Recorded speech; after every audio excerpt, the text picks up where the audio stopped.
Hey, everybody, and happy mid-March. As March Madness ensues on the basketball court, I'm reminded every year of our beginning.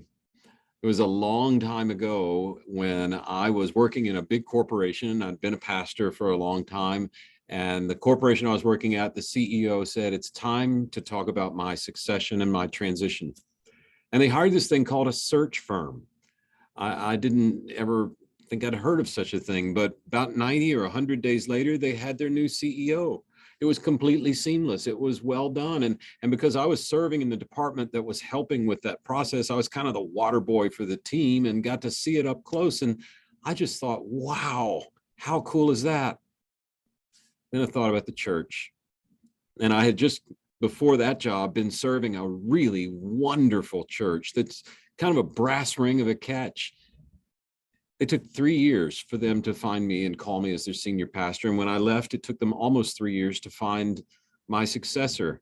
I was only there 6 years. So now I can look back and see that there was a day when I saw that search consultant in the oil and gas company I was working for, that God planted a holy discontent in me. And I can say it with hindsight now and clarity. And the discontent was this: why does the business world have a better solution for leadership transitions than the bride?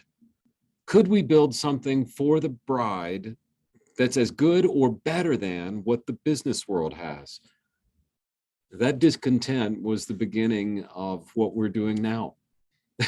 I remember I came home and I looked at Adrian, and we just got married and just blended our families, and we had 6 kids and a new house. And I said, "Hey, babe, I think I'm supposed to start something new for churches." And she said, "That's because churches love new ideas, right?" She should have said, "Go back to work." Instead, she said, "Let's give it a try." And off we went.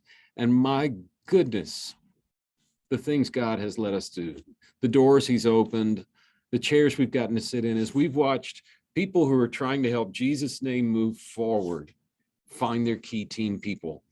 It started by trying to help churches find their pastor, now schools with their headmaster, and relief organizations with their top leadership, even for-profit companies that are pulling for Jesus, and they are driven by his culture.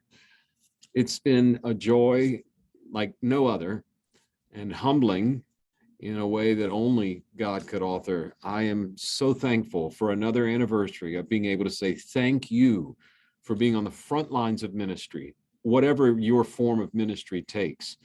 And thank you for trusting us with the sacred task of helping you figure out who your key people need to be.